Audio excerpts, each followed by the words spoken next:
اعوذ باللہ من الشیطان الرجیم بسم اللہ الرحمن الرحیم حسبنا اللہ ونعم الوکیل نعم المولا ونعم النصیر سبحان ربک رب العزت عما یصفون وسلام علی المرسلین والحمد للہ رب العالمین اللہم صلی علی سیدنا محمد وعلی آل سیدنا محمد وبارک وسلم اللہم صلی علی سیدنا محمد وعلی آل سیدنا محمد وبارک وسلم اللہم صلی علی سیدنا محمد وعلی آل سیدنا محمد وبارک وسلم۔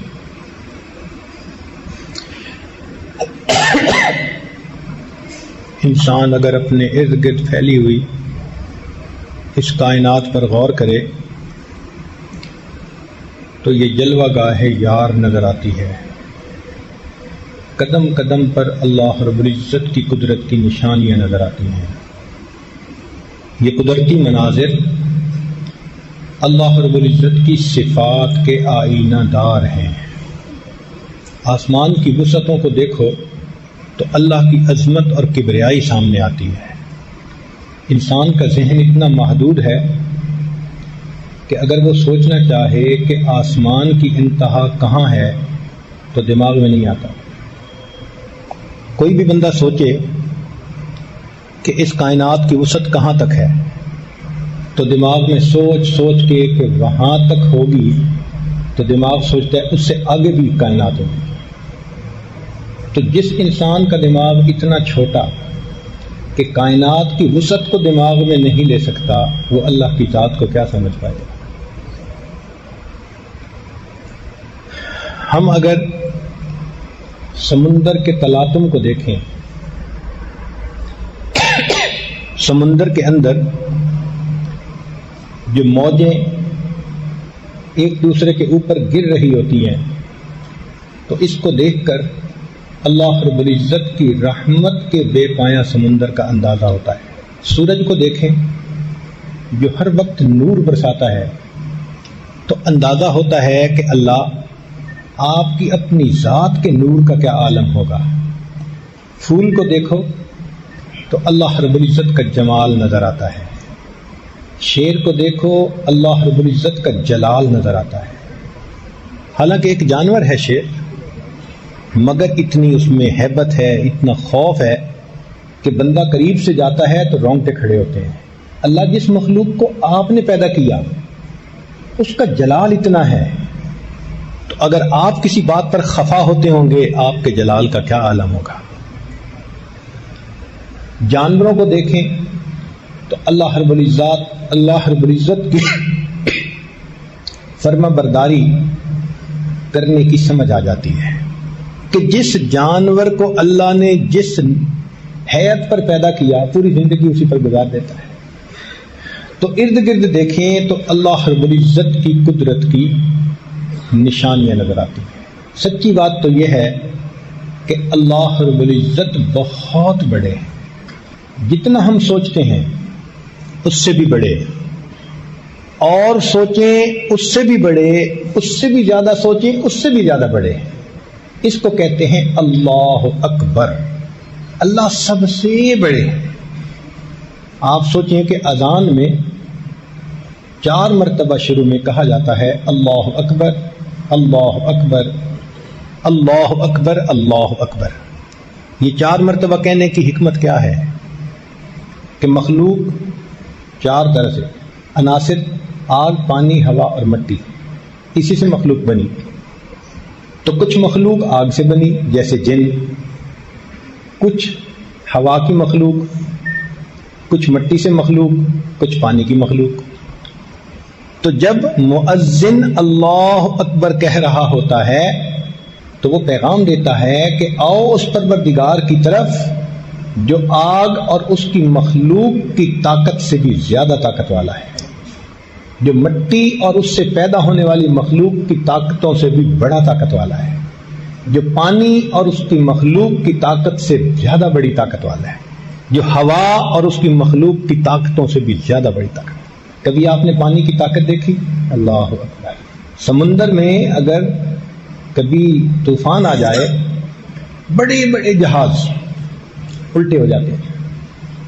ایک چھوٹا سا طوفان آیا تھا، ہماری زبان میں اس کو سونامی کہا گیا، لیکن شہروں کے شہر ختم، بلڈنگز ختم، انسانوں کا نام و نشان مٹ گیا. یہ چھوٹا سا طوفان تھا. پانی کی اتنی طاقت ہے. آگ اتنی طاقت والی ہوتی ہے کہ جب یہ بڑھتی ہے تو بجھائی نہیں جا سکتی. چنانچہ رشیا میں ایک جگہ سفر کرتے ہوئے ہم نے آگ کا ایک شعلہ دیکھا جو پتہ نہیں کتنے فرلانگ اونچا تھا. تو میں نے اپنے ساتھی سے پوچھا کہ یہ کیا ہے؟ اس نے کہا جی کہ تیل کا کنواں کھود رہے تھے، ڈگنگ کر رہے تھے. فنی خرابی کی وجہ سے اس میں سے جب تیل نکلنے کا وقت آیا تو آگ لگ گئی. اب وہ تیل اتنے پریشر سے نکل رہا ہے کہ آگ لگی ہوئی ہے. پوری دنیا کی کمپنیوں نے کوشش کر لی آگ کو بجھانے کی، سالوں گزر گئے، آج تک آگ نہیں بجھا سکے. مٹی کی ایک طاقت ہے. کیا ہوا؟ رمضان مبارک کا مہینہ، لوگ فجر کے وقت سوئے ہوئے ہیں، ایک جھٹکا سا آیا مٹی میں، زمین میں. کشمیر میں کیا ہوا؟ پورے کے پورے مکان زمین کے اندر دھنس گئے. اللہ اکبر کبیرہ. ہوا کی طاقت کتنی ہے. قوم عاد، ان کو اپنی طاقت پہ بڑا ناز تھا. قد بڑے اونچے لمبے تھے، کہتے تھے من اشد منا قوہ، ہم سے کون ہے زیادہ طاقت والا. اللہ نے ہوا کا عذاب بھیجا. فارسلنا علیہم ریحا صرصرا. وہ ہوا مومن کے لیے اتنی مزے کی کہ کہتے تھے کہ بڑی مزے کی ہوا چل رہی ہے.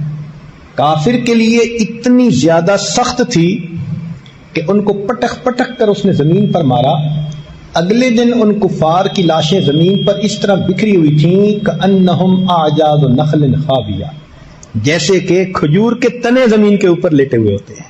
تو ان مخلوق کی اتنی طاقت ہے، لیکن 4 مرتبہ مؤذن کہہ رہا ہوتا ہے کہ لوگوں، تمہیں اس پروردگار کی طرف بلایا جا رہا ہے جس کی طاقت اور قوت آگ کی طاقت سے بھی زیادہ، پانی کی طاقت سے بھی زیادہ، مٹی کی طاقت سے بھی زیادہ، ہوا کی طاقت سے بھی زیادہ. اللہ اکبر کبیرہ. اس لیے مرضی ہر حال میں اللہ رب العزت کی پوری ہوتی ہے. مرضی ہر حال میں اللہ رب العزت کی پوری ہوتی ہے. آپ سوچئے،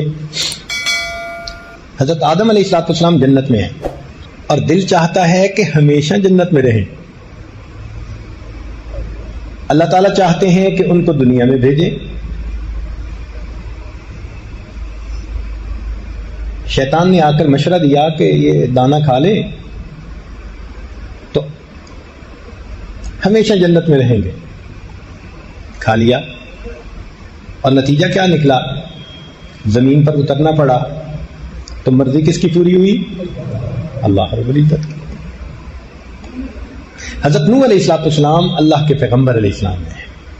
طوفان آ چکا، کشتی میں سوار ہیں، سگا بیٹا سامنے کھڑا ہے. فرماتے ہیں یا بنی یرکم معنا، اے بیٹے ہمارے ساتھ کشتی میں سوار ہو جاؤ. بیٹا نہیں سنتا، نہیں بات مانتا. آج کل بھی تو ایسا ہوتا ہے، باپ دین کی کشتی میں سوار ہے اور بیٹا فسق و فجور کے طوفان میں ہے تو باپ کہتا ہے یا بنی یرکم معنا، بیٹے نیک بن جاؤ، آؤ ہمارے ساتھ کشتی میں سوار. نہیں سنتا. حضرت نوح علیہ السلام کی اتنی چاہت ہے، لیکن بیٹا بالآخر فحال بینہم الموج فکان من المغرقین، والد کی آنکھوں کے سامنے غرق ہو گیا. تو مرضی کس کی پوری ہوئی؟ اللہ رب العزت کی. ایک موقع پر نبی علیہ السلام نے دل میں ارادہ فرما لیا کہ میں شہد استعمال نہیں کروں گا، کہ اس میں ایک خاص قسم کی مہک آتی ہے. جب ارادہ فرما لیا تو رب کریم کی طرف سے محبوبانہ خطاب آ گیا، یا ایھا النبی لما تحرم ما احل اللہ لک تبتغی مرضات ازواجک واللہ غفور رحیم. اس کے بعد نبی علیہ السلام نے دوبارہ شہد کا استعمال شروع فرما دیا. تو مرضی کس کی پوری ہوئی؟ تو یہ بات دل میں بٹھا لیجئے کہ اللہ رب العزت سب سے بڑے ہیں اور مرضی ہر حال میں اسی اللہ کی پوری ہوتی ہے. اس لیے اللہ کے سامنے کسی کی بڑائی نہیں چل سکتی. آپ غور کریں کہ دو بندے ایسے ہیں جن کو جنت کی خوشبو نہیں مل سکتی, جو جنت میں قدم نہیں رکھ سکتے. کون؟ ایک مشرک. فیصلہ کر دیا ان اللہ لا یغفر ان یشرک بہ ویغفر ما دون ذلک لمن یشاء. اللہ تعالیٰ مشرک کو معاف نہیں کریں گے, اس کے سوا کوئی گناہ لے کر آئے گا چاہیں گے اللہ معاف کر دیں گے. اور ایک فرمایا حدیث پاک میں کہ لا يدخل الجنہ من کان فی قلبہ مثقال ذرۃ من کبر. جس کے دل میں ذرہ کے برابر بھی تکبر ہوگا وہ جنت میں نہیں داخل ہو سکے گا. نہ متکبر اور نہ متکبر کہتے ہیں جو اپنے کو بڑا سمجھے, اور مشرک کہتے ہیں جو مخلوق میں سے کسی کو بڑا سمجھے. بڑا سمجھتا ہے تو سجدے کرتا ہے نا. تو جس نے اپنے کو بڑا سمجھا اس پر بھی جنت حرام, اور جس نے مخلوق میں سے کسی کو بڑا سمجھا تو بڑا کون ہے؟ اس لیے جب ہم اللہ اکبر کہتے ہیں تو مانا ہوتا ہے کہ نہ میں بڑا نہ کوئی اور بڑا. بڑا کون ہے؟ اللہ رب العزت ہی بڑے ہیں. دن میں 5 مرتبہ مسجد بلایا تاکہ تم دنیا کے کاموں میں لگے ہوئے ہو, شاید سبق تم بھول جاؤ, تمہیں یاد دہانی رہنی چاہیے. اللہ اکبر کے الفاظ سے آؤ اس ذات کی طرف جو سب سے بڑی ذات ہے, تاکہ تمہیں تمہارا مقصد یاد رہے. اسی لیے اس اللہ اکبر کے الفاظ کو سن کر شیطان بھاگتا ہے. مؤذن اللہ اکبر کہتا ہے, حدیث پاک میں آتا ہے, اس کو سنتے ہی شیطان دور بھاگتا ہے. 2 کلام ہیں جن سے بھاگتا ہے, ایک اللہ اکبر اور ایک جب لا حول ولا قوت الا باللہ پڑھا جاتا ہے پھر بھی شیطان بھاگتا ہے, ری خارج ہوتی ہے اس کی. اللہ کی عظمتیں اس کے سامنے. جبریل علیہ السلام اتنے بڑے ہیں, پر پھیلائیں تو ایک پر سے مشرق کو ڈھانپ دیں اور دوسرے پر سے مغرب کو ڈھانپ دیں. زمین پر کھڑے ہوں تو ان کا سر آسمان کی بلندیوں کو چھوئے. طاقت اتنی ہے, زمین کے ٹکڑے کو پر سے اکھاڑا اور آسمان کی بلندیوں پر لے جا کر نیچے دے مارا. حضرت لوط علیہ السلام کی قوم. تیزی اتنی ہے کہ بارش کا ایک قطرہ زمین سے ایک بالشت کے فاصلے پر ہو تو اس سے پہلے کہ وہ قطرہ زمین پر پہنچے وہ آسمان سے زمین پر آ کر پھر واپس جا سکتے ہیں. اور ان کے بارے میں نبی علیہ السلام نے فرمایا کہ بسا اوقات اس پر اللہ کے جلال کا اتنا غلبہ ہوتا ہے کہ جبرائیل کا قد ایک چڑیا کے برابر بن جاتا ہے. اللہ کی عظمت ایسی ہوتی ہے, ان کے کانپتے ہیں وہ اللہ کی عظمت سے. ہمیں اپنے دلوں میں اس اللہ کی عظمت کو بٹھانا چاہیے تاکہ گناہوں کا چھوڑنا آسان ہو جائے. سری سکتی رحمت اللہ علیہ فرماتے ہیں, میں نے ایک مرتبہ بیان کیا تو ایک نوجوان آیا, کہنے لگا آپ نے ایک فکرہ بولا ہے. میں نے کہا فکرہ کیا بولا تھا؟ عجبا لضعیف یعصی قویہ. تعجب ہے اس ضعیف پر جو ایک قوی کی نافرمانی کرتا ہے. بندے سے زیادہ ضعیف کوئی نہیں اور اللہ سے زیادہ قوی کوئی نہیں. کتنا تعجب ہے کہ ایک ضعیف اس قوی کی نافرمانی کر رہا ہوتا ہے. عجبا لضعیف یعصی قویہ. تو جب عظمت دل میں بیٹھتی ہے پھر انسان گناہوں سے آسانی سے بچ سکتا ہے. اس لیے اللہ رب العزت نے ذکر کثیر کا حکم دیا, اذکر اللہ ذکرا کثیرا. مقصد کیا تھا کہ یہ ہر وقت یاد رکھیں کہ اللہ بہت بڑے ہیں. پھر دنیا ان کا دل نہیں لبھا سکے گی, ان کو اس راستے سے نہیں ہٹا سکے گی. اس لیے مومن بہانے سے اللہ کی بات چھیڑتا ہے. ماں کو دیکھو کہیں بیٹھی ہو بیٹے کا تذکرہ چھیڑ دیتی ہے, میرا بیٹا دودھ کو دودھ کہتا ہے. محبت ہے نا. بیوی کو خاوند سے محبت 5 منٹ میں اپنے خاوند کی ساری باتیں دوسری عورت کو بتا دیتی ہے. اسی طرح مومن کو اپنے رب سے محبت ہوتی ہے. تو مومن کا بھی یہی حال, جہاں بیٹھتا ہے جہاں جاتے ہیں ہم تیرا فسانہ چھیڑ دیتے ہیں. اللہ کا تذکرہ, اللہ کی باتیں, اللہ کی عظمت, اللہ کی نعمتوں کے تذکرے مومن کا شیوا ہوتا ہے. آج اللہ رب العزت کے ساتھ محبت کا اظہار کریں گے تو قیامت کے دن پھر اس کا انعام پائیں گے. یہ جو ایمان ہے نا, یہ رجسٹریشن ہے بندے کی کہ اللہ کی بندگی میں داخل ہو گئے, رجسٹرڈ بندے بن گئے اللہ کے. ایک سکول تھا, لائن لگی ہوئی تھی, طلباء لائن میں جا رہے تھے ایک کھڑکی کے سامنے، تو ہر طالب علم کو جانے پر مٹھائی کا ڈبہ دیا جاتا تھا۔ ایک دیہاتی نوجوان نے دیکھا، لڑکے نے، وہ کھڑکی کے سامنے جانے پر مٹھائی کا ڈبہ ملتا ہے، وہ بھی لائن میں لگ گیا۔ چنانچہ آگے بڑھتے بڑھتے اس دیہاتی کی بھی باری آ گئی۔ جب یہ کھڑکی کے سامنے پہنچا تو مٹھائی کا ڈبہ دینے والے نے کہا کہ اپنا آئی ڈی کارڈ دکھاؤ۔ یہ کہنے لگا وہ کیا ہوتا ہے؟ اس نے کہا جو اسٹوڈنٹ یہاں رجسٹرڈ ہیں ان کا ایک آئی ڈی کارڈ بنا ہوا ہے، ان کو انعام مل رہا ہے، تم اگر رجسٹر نہیں تو جاؤ یہاں سے۔ جیسے اس دیہاتی لڑکے کو افسوس ہوا، اسی طرح آج جس نے اپنے ایمان کو رجسٹرڈ کروا لیا، کل قیامت کے دن اللہ کے سامنے جائے گا، انعام کا ڈبہ پائے گا۔ اور کوئی ویسے ہی لائن میں لگ کے چلا گیا تو اس کو کہیں گے پروو یور آئیڈینٹی، کون ہو بھائی، کہاں سے آ گئے، دنیا میں کہاں تھے؟ اسی لیے جیسے بچے کا تعلق ماں سے ہوتا ہے نا، ہر چیز میں اپنی ماں کی طرف دیکھتا ہے، مومن کا تعلق اسی طرح اپنے پروردگار کے ساتھ ہوتا ہے، ہر معاملے میں اللہ پہ نظر، ہر معاملے میں اللہ پہ نظر۔ ایک بزرگ کہیں تشریف لائے ہوئے تھے تو صاحب خانہ نے اپنے چھوٹے بچے کو اٹھایا ہوا تھا، وہ لے آیا، ان کے پاس کوئی میٹھی چیز تھی، انہوں نے بچے کو دی، بچے نے لینے سے انکار کر دیا، دوبارہ کہا لے لو، بچے نے انکار کر دیا۔ اب یہ بڑی عجیب چیز ہے، حالانکہ بچے کے اندر ٹیمپٹیشن ہوتی ہے میٹھی چیز کھانے کی، سویٹس کھانے کی، اس کی عمر میں گروتھ کا تقاضا یہ ہے کہ وہ میٹھا کھائے، اس لیے بچے میٹھے کے پیچھے پاگل ہوتے ہیں۔ لیکن جب اس بچے کو مٹھائی پیش کی تو اس نے باپ کی طرف دیکھا اور مٹھائی لینے سے انکار کر دیا۔ جب 2 مرتبہ ان بزرگوں نے کہا تو پھر اس بچے کے والد نے بچے کو کہا کہ بیٹے لے لو، یہ ہمارے حضرت جی ہیں۔ تو جب انہوں نے کہا تو بچے نے اس وقت وہ مٹھائی لے لی، تو ان بزرگوں کی آنکھوں میں آنسو آ گئے۔ تو وہ صاحب خانہ جو تھا وہ معذرت کرنے لگا، جی بچے نے بدتمیزی کر دی اور آپ سے مٹھائی نہیں لی، آپ اس کو محسوس نہ فرمائیں۔ وہ کہنے لگے نہیں، اس لیے آنکھ سے آنسو نہیں آئے، بلکہ مجھے یہ خیال آیا کہ اس کے اندر میٹھا کھانے کی چاہت بھی ہے۔ پھر بھی جب میں نے اس کو 1-2 دفعہ مٹھائی پیش کی، اس نے اپنے ابا کو دیکھا، کاش میرا بھی ایمان ایسا ہوتا کہ میں بھی ہر معاملے میں اپنے ربا کو دیکھ لیتا۔ ہم بھی تو باہر نکلتے ہیں، نیلی پیلی مٹھائیاں ہوتی ہیں نا، تو وہ مٹھائی کی طرف للچا کے دیکھنے کی بجائے ہم بھی تو ربا کو دیکھیں نا، کہ رب چاہتے ہیں تو دیکھوں گا، نہیں چاہتے تو آنکھ اٹھا کے بھی نہیں دیکھوں گا۔ تو یہ اللہ رب العزت کی عظمت مومن کو دل میں بٹھانی پڑتی ہے۔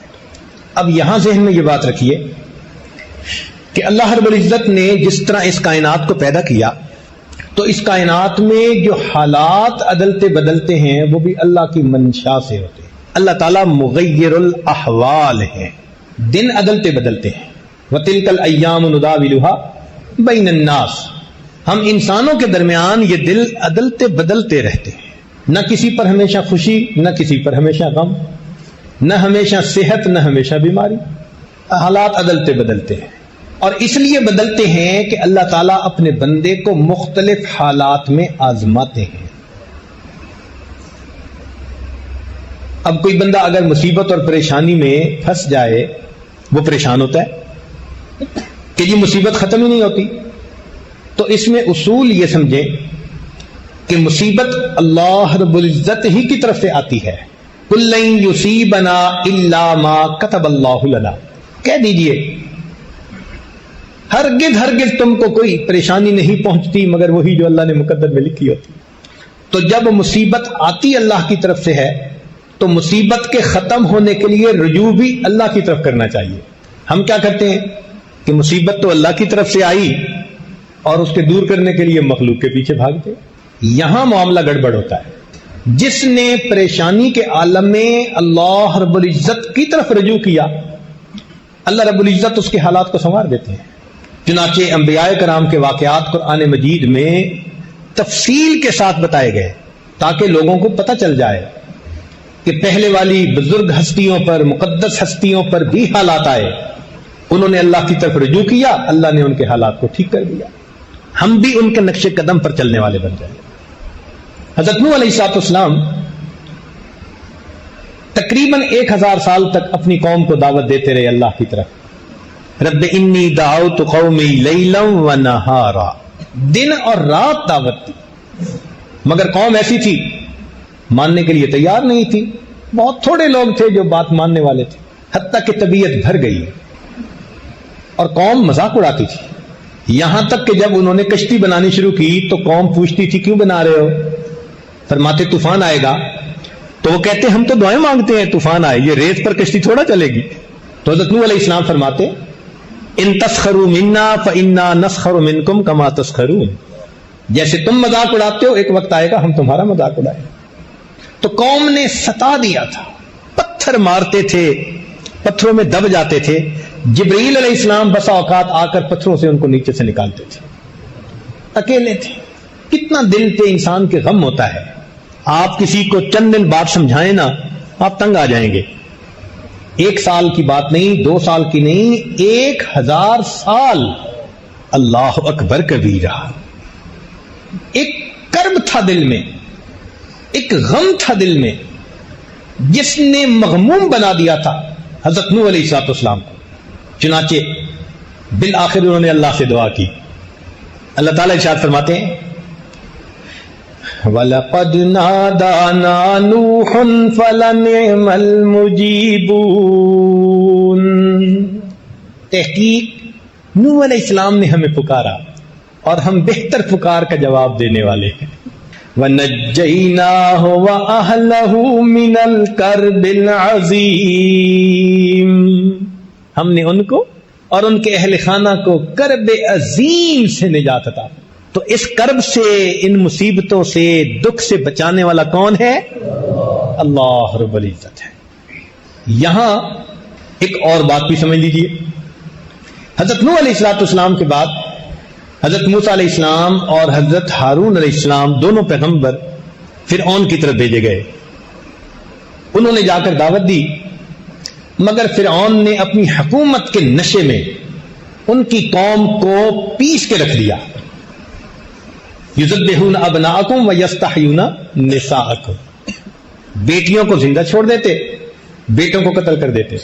آپ ذرا سوچیں کتنا جابر بادشاہ ہوگا. آج کسی کے بچے کو کوئی ناحق قتل تو کروا کے دیکھے، اگلے دن اس کو اپنی حکومت چھوڑنی پڑ جائے گی. ایک بچے کے اوپر ایسا پاسبل ہے، اور وہاں سینکڑوں نہیں ہزاروں بچے قتل کروائے. اف نہیں کوئی کر سکتا تھا. اس قوم کے اوپر فرعون کا کتنا ہولڈ ہوگا، کتنا جابر بادشاہ ہوگا. اس عاجز کو مصر میں فرعون کی لاش دیکھنے کا موقع ملا. یہی اندازاً 6 فٹ کے قریب اس کا قد تھا. تاریخ دیکھی، وہ 20 سال کی عمر میں ملک کا بادشاہ بن گیا تھا اور تقریباً 65 سال ملک کا بادشاہ رہا. یہ جو ابتدائے جوانی میں اتنا اختیار مل گیا، اتنا مال مل گیا، اس نے دماغ خراب کر کے رکھ دیا. کہا کرتا تھا انا ربکم الاعلی. تو اس نے بنی اسرائیل کو کچل کے رکھ دیا تھا. مصیبت میں تھے، ایک کرب تھی ان کے دل میں بنی اسرائیل کے کہ ہم اس سے نجات کیسے پائیں گے. تو اس موقع پہ کیا ہوا؟ اللہ تعالیٰ ارشاد فرماتے ہیں وَلَقَدْ مَنَنَّا عَلَى مُوسَى وَهَارُونَ. ان الفاظ کو پڑھو نا دل کو سکون مل جاتا ہے. کیا عظمت ہے اس پروردگار کی، کتنے پیارے انداز سے فرماتے ہیں وَلَقَدْ مَنَنَّا عَلَى مُوسَى وَهَارُونَ، اور ہم نے احسان کیا موسیٰ علیہ السلام پر اور ہارون علیہ السلام پر. وَنَجَّيْنَاهُمَا وَقَوْمَهُمَا مِنَ الْكَرْبِ الْعَظِيمِ، ہم نے ان کو اور ان کی قوم کو کرب عظیم سے نجات عطا فرمائی. ایک اور واقعہ، حضرت یونس علیہ السلام نے اپنی قوم کو تعلیم دی، تبلیغ کی. قوم نہ مانی، حتیٰ کہ انہوں نے یہ فیل کیا کہ یہ ماننے والے لوگ نہیں. ہم اپنی زبان میں کہتے ہیں نا ان تلوں میں تیل نہیں. وہ بھی اسی نتیجے پر پہنچ گئے. اشارہ بھی مل گیا کہ عذاب آئے گا قوم کے اوپر، تو وہ جلدی وہاں سے نکل پڑے. اللہ کی شان، ایک بڑی مچھلی نے اپنے پیٹ میں لے لیا. اب پیٹ کے اندر ہیں، کہیں نکل نہیں سکتے. تو اس وقت حضرت یونس علیہ السلام نے اس حصار میں سے نکلنے کے لیے کس کو پکارا؟ اللہ رب العزت کو پکارا. اللہ تعالیٰ ارشاد فرماتے ہیں وَظَنُّونِ إِذْ ذَهَبَ مُغَاضِبًا وَظَنَّ أَن لَّن نَّقْدِرَ عَلَيْهِ فَنَادَىٰ فِي الظُّلُمَاتِ. اندھیروں میں اس نے پکارا. کیا کہا؟ اللہ الہ الا انت سبحانک انی کنت من الظالمین. اے اللہ تیرے سوا کوئی معبود نہیں، تو پاک ہے، میں خطا کار. اپنی خطا کو مانا اور اللہ کو اس مصیبت سے نجات کے لیے پکارا. اللہ تعالیٰ ارشاد فرماتے ہیں فَاسْتَجَبْنَا لَهُ وَنَجَّيْنَاهُ مِنَ الْغَمِّ. ہم نے اس کی اس پکار کو قبول کر لیا اور اس کو غم سے نجات عطا فرمائی. وَكَذَلِكَ نُنْجِي الْمُؤْمِنِينَ. ہم ایمان والوں کو ایسے ہی نجات عطا فرمائیں. تو اگر ہم اللہ کو پکاریں گے تو کرب سے، غم سے، مصیبت سے، پریشانی سے وہ پروردگار ہی ہمیں بچانے والا ہے. آج ذرا سی کوئی بات ہوتی ہے بھاگتے ہیں عملیات والوں کے پیچھے. کیا فائدہ ایمان خراب کرنے کا؟ جاؤ تو کسی صاحب شریعت بندے کے پاس جاؤ، کم از کم شریعت پہ عمل تو ہو. تو مصیبت میں اللہ ہی کی طرف رجوع کرنا ہے ہمیں. جس نے پریشانی بھیجی وہی پریشانی سے ہمیں نجات دے سکتا ہے. چنانچہ اللہ رب العزت کا یہ وعدہ ایمان والوں کے ساتھ کہ اگر ہم اللہ کے احکام پر ثابت قدم رہیں گے وہ رب کریم ہمیں ہر مصیبت، ہر پریشانی سے نجات عطا کرے گا. چنانچہ ایک اور واقعہ، سیدنا ابراہیم علیہ السلام اپنی قوم میں اکیلے ہیں. قوم شرک کرتی ہے، نمرود کو خدا مانتی ہے، بتوں کی پوجا کرتی ہے. ابراہیم علیہ السلام توحید خالص پر عمل کرنے والے. ایک موقع پر قوم نے کوئی فنکشن منانا تھا، کہنے لگے چلو، تو انہوں نے ان کو تو معذرت کر دی، ایکسکیوز کر دیا. فرمایا انی سقیم، میری طبیعت ٹھیک نہیں ہے. واقعی اس کفر و شرک میں ان کو دیکھ کے کتنی طبیعت بیدار ہوتی ہوگی ان کی. قوم چلی گئی، پیچھے ان کے بت اکیلے تھے. ابراہیم علیہ السلام نے بھی کیا مزے کا کام کیا، ایک کلہاڑا لیا. فجعلہم جزازا الا کبیرا، سارے بتوں کے ٹکڑے ٹکڑے کر کے وہ جو بڑا بت تھا نا اس کے کندھے پہ کلہاڑا رکھ دیا. اب قوم آئی، اس نے اپنے معبودوں کا حشر دیکھا، کہنے لگے کہ یہ کام کس نے کیا؟ تو ان میں سے کسی نے کہا کہ انا سمعنا فتى یذکرہم یقال لہ ابراہیم. ہم نے ایک نوجوان کو سنا ہے نام ابراہیم، وہ ان بتوں کے بارے میں اس طرح کی کوئی باتیں کرتا تھا ناگواری کی، اسی نے لگتا ہے کیا ہوگا. چنانچہ حضرت ابراہیم علیہ السلام کو انہوں نے پکڑ لیا، پوچھا. آپ نے فرمایا کہ بڑے سے پوچھو، بھئی جہاں سے مال برآمد ہو چور تو وہی ہوتا ہے نا. تو تمہارے اس بڑے کے کندھے پہ کلاڑا ہے. اب وہ ہکے بکے کیا کہیں. نتیجہ کیا نکلا؟ کہنے لگے حرکوہ، اسے آگ میں ڈال دو. وانصروا آلہتکم، اپنے معبودوں کی مدد کرو. کیا معبود ان کے؟ پتھر کے بنے ہوئے ہیں، پتلے خدا، موٹے خدا، چھوٹے خدا ہیں، سب کے سب جھوٹے خدا. اب اس وقت ابراہیم علیہ السلام کا ساتھ دینے والا کوئی نہیں تھا. مفسرین نے لکھا ہے کہ نمرود نے آگ میں ڈالنے کی تیاریاں کی. اس زمانے کی عورتیں منت مانتی تھیں، میرا بیٹا ہوا تو ابراہیم کی چتا کے لیے اتنے من لکڑیاں ڈالوں گی.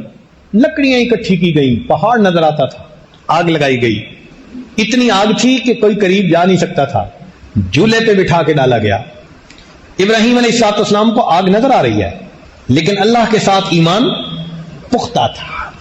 سنیے امام قرطبی رحمت اللہ علیہ اس آیت کی تفسیر میں کیا فرماتے ہیں. فرماتے ہیں کہ قالوا حرکوا، قوم کے لوگوں نے کہا کہ ان کو جلاؤ. لما انقطعوا بالحجت، جب ان کی حجت منقطع ہو گئی. اخذتهم عزت باسم وانصرفوا الى طریق الغشم، تو حمیت الجاہلیہ، وہ ظلم کے طریقے پر چل نکلے. وقالوا حرکوا، بات تو کر نہیں سکتے تھے، طاقت کے نشے میں، حکومت کے نشے میں کہنے لگے اس کو جلا دو. رویہ، یہ روایت ہے، ان قائل هذه المقالۃ هو رجل من الاکراد. فرماتے ہیں کہ یہ بات جو کہنے والا تھا نا کہ ان کو جلاؤ، یہ کرد لوگوں میں سے ایک تھا. عراق میں جیسے کرد تھے، ابراہیم علیہ السلام اسی علاقے میں تھے. من اعراب فارس ای من بادیتہا، دیہاتی بندہ تھا. قال ابن عمر و مجاہد و ابن جریج و یقال اسمہ حیزر، اس کا نام مفسرین نے اس بندے کا حیزر لکھا ہے. جس نے یہ بات کہی تھی فخسف اللہ بہ الارض، اللہ نے اس بندے کو زمین کے اندر دھنسا دیا. فہو یتجلجل فیہا الی یوم القیامہ، فرماتے ہیں کہ وہ قیامت تک زمین کے اندر دھنسا ہوا چیختا رہے گا. وکیل، اور یہ بھی کہا گیا بل قالہ ملکہم نمرود وانصروا آلہتکم، ان کا جو بادشاہ نمرود تھا اس نے کہا کہ اپنے معبودوں کی مدد کرو. بتحریک ابراہیم لأنہ یسبھا ویعیبھا، اس لیے کہ ابراہیم علیہ السلام نے ان کے بارے میں ناپسندیدہ الفاظ کہے تھے اور ان میں عیب نکالا تھا کہ پوچھو ان سے، اور وہ تو بتا نہیں سکتے تھے. وجاء بالخبر، اور خبر میں یہ بات آئی ہے ان نمرود بنا سرحن طولہ 80 ذراع، اس نے ایک تالاب بنوایا، گڑا 80 ہاتھ اس کی لمبائی تھی. وعرضہ 40 ذراع، 40 ہاتھ اس کی چوڑائی تھی. قال ابن اسحاق وجمع الحطب شہرا، ایک مہینہ وہ اس میں لکڑیوں کو جمع کرتے رہے. ثم اوقدوہ، پھر انہوں نے آگ کو جلایا. واشتعلت واشتدت، آگ جل پڑی اور سخت شدت اختیار، بھڑک گئی. حتی ان کان الطائر لیمر بجنباتہا فیحترق من شدت وہجہا، حتیٰ کہ اگر کوئی پرندہ اس آگ کے اوپر سے گزرنے لگتا تھا تو شدت کی وجہ سے جل کے نیچے گر جاتا تھا. پرندہ بھی اوپر سے نہیں گزر سکتا تھا. ثم قیدوا ابراہیم ووضعوہ فی المنجنیق مغلولا، پھر انہوں نے ابراہیم علیہ السلام کو قید کیا، پکڑا، اور ان کو منجنیق میں انہوں نے بٹھایا اور ان کے ہاتھ باندھے ہوئے تھے، ہتھکڑیاں لگی ہوئی تھی، یوں سمجھ لیں. ویقال، اور یہ بھی کہا گیا ان ابلیس صنع لهم المنجنیق یومئذ، کہ ابلیس ایک بندے کی شکل میں آیا تھا اور اس نے آ کے ان کو جھولا بنانے کا گر سکھایا تھا. آرکیٹیکٹ وہ تھا کہ یوں کر کے جھولا بناؤ. فدجت السماوات والارض ومن فیہن من الملائکۃ وجمیع الخلق، چیخنے لگے آسمان اور زمین اور جو کچھ اس میں ہے، اور ملائکہ اور ساری مخلوق، الا الثقلین، سوائے انسانوں اور جنوں کے. انسانوں اور جنوں کے سوا جتنی مخلوق تھی، جب اس نے یہ منظر دیکھا، اتنی آگ جل رہی ہے. اب ایک بندے کے لیے تو چند فٹ کی آگ چاہیے نا، یہ اتنی آگ تھی کہ پرندے قریب سے نہیں گزر سکتے تھے. اور جھولے میں بٹھایا گیا، ہاتھ بندھے ہوئے ہیں، پاؤں بندھے ہوئے ہیں. اب وہ جھولا جھلا کر ان کو ڈالنا چاہتے ہیں. تو اس وقت آسمان اور زمین اور اس کے اندر کی جو مخلوق ہے وہ پکار اٹھی، اللہ اکبر، کہنے لگی ربنا، اے ہمارے پروردگار، ابراہیم لیس فی الارض احد یعبدک غیرہ، ابراہیم اکیلا ہی تو ہے زمین میں جو تیری عبادت کرتا ہے، اس کے علاوہ کوئی نہیں کرتا. یحرق فیک، آپ کی خاطر اس کو جلایا جا رہا ہے. فاذن لنا فی نصرتہ، ہمیں اجازت دے دیجئے کہ ہم ابراہیم کی مدد کر سکیں. آپ کے نام پر جلایا جا رہا ہے نا، تو آپ ہمیں اجازت دیجئے کہ ہم ابراہیم علیہ السلام کی اس موقع پر کوئی مدد کر سکیں. جیسے کسی کو پریشانی میں دیکھ کے کہتے ہیں نا، can I help you, what can I do for you. تو ساری مخلوق نے یہی بات کہی کہ اللہ، ہم آپ کے ابراہیم علیہ السلام کی مدد کر سکیں. فقال اللہ تعالی، اللہ رب العزت نے فرمایا، ان استغاث بشیء منکم او دعاہ فلینصرہ فقد اذنت لہ فی ذلک، اگر میرا ابراہیم تم سے مدد مانگے یا تمہاری اس دعوت پر مدد کو قبول کرے تو تم مدد کرو، میری طرف سے تم کو اجازت ہے. وَإِن لَّمْ يَدْعُ غَيْرِي، اور اگر وہ میرے کسی غیر کو نہیں پکارتا، فَأَنَا أَعْلَمُ بِهِ وَأَنَا وَلِيُّهُ، تو میں اس کو جانتا ہوں اور میں اس کا سرپرست ہوں. سبحان اللہ. جو بندہ اللہ سے لو لگاتا ہے، اللہ رب العزت اس کے حالات کو بھی جانتے ہیں اور پھر اللہ اس بندے کے سرپرست بھی ہوتے ہیں، اس کے نگہبان، اس کے نگران، اس کے سرپرست ہوتے ہیں. تو اللہ تعالیٰ فرماتے ہیں کہ میں اس کا ولی ہوں. فلما ارادوا القاءه فی النار، جب ان لوگوں نے ارادہ کر لیا کہ ابراہیم علیہ السلام کو آگ کے اندر ڈالے، اتاہ خزان الماء وہو فی الہوا، تو ابراہیم علیہ السلام ہوا میں تھے، یعنی منجنیق سے نکل کر آگ میں جانے کے لیے ابھی ہوا کے اندر ہیں، تو پانی کا فرشتہ آتا ہے جو خازن ہے پانی کا، اور وہ آ کے کہتا ہے فقالو، ان فرشتوں نے کہا یا ابراہیم ان اردت اخمدنا النار بالماء، اگر آپ چاہیں تو ہم اس آگ کو پانی سے بجھا دیتے ہیں، ابھی بارش برسا دیں گے تو یہ آگ ختم ہو جائے گی۔ فقال، ابراہیم علیہ السلام کا یقین دیکھیے، ایمان دیکھیے، لا حاجت لی الیکم، دنیا کے اسباب کی منفی تو اپنی جگہ، فرشتے آئے ہیں، فرشتوں کو بھی کہہ دیا مجھے آپ کی کوئی ضرورت نہیں ہے۔ وَأَتَاهُ الْمَلِكُ الرِّيحِ، پھر اس کے سامنے اس کے پاس ہوا کا فرشتہ آیا، فقال لو شئت طیرت النار، اگر آپ کہیں ایسی ہوا چلے کہ آگ کو ہی اڑا کے لے جائے، فقال لا، ابراہیم علیہ السلام نے فرمایا نہیں، ثم رفع رأسه الى السماء فقال، پھر اللہ رب العزت کی، پھر انہوں نے آسمان کی طرف سر اٹھایا اور یہ کہا اللہم انت الواحد فی السماء، اے اللہ تو آسمان میں اکیلا ہے، وَأَنَا الْوَاحِدُ فِي الْأَرْضِ لَيْسَ أَحَدٌ غَيْرِي يَعْبُدُكَ غَيْرِي، میں زمین میں اکیلا ہوں، میرے سوا تیری عبادت کرنے والا کوئی نہیں، حسبی اللہ ونعم الوکیل، میرے لیے اللہ کافی ہے، وہی میرے لیے بہتر وکیل ہے۔ اللہ اکبر، ایمان دیکھیے کیسا تھا، یقین اللہ کے وعدوں پہ کتنا تھا، بھروسہ کتنا تھا۔ سامنے آگ نظر آ رہی ہے، ہوا کے اندر ہیں، اب تو لمحوں کی بات ہے، مگر متزلزل نہیں ہوئے۔ چنانچہ ایک دوسری آیت میں فرماتے ہیں کہ ان ابراہیم حین قیدوہ لیلقوہ فی النار قال لا الہ الا انت سبحانک رب العالمین لک الحمد ولک الملک لا شریک لک، قال ثم رموا بہ فی المنجنیق من مزرب شاسع، پھر انہوں نے اس کو منجنیق میں بٹھا کر دور سے، شاسع دور سے اس کو آگ کے اندر ڈالا۔ فاستقبلہ جبریل، اس موقع پر پھر جبریل علیہ السلام آئے۔ جب پانی کے فرشتے کو انکار، ہوا کے فرشتے کو انکار، تو جبریل علیہ السلام تو اللہ کے انبیاء کی مدد پر متعین ہے نا، ان کا تو چارٹر آف ڈیوٹی ہے انبیاء کی مدد کرنا، تو جبریل علیہ السلام اس وقت آتے ہیں۔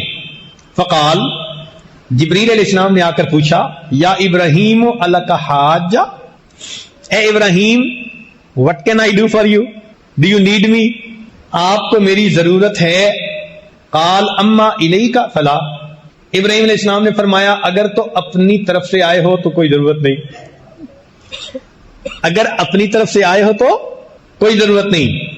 فقال جبریل علیہ السلام نے کہا فاسأل ربک، اے ابراہیم خلیل اللہ پھر اپنے رب سے سوال کیجئے۔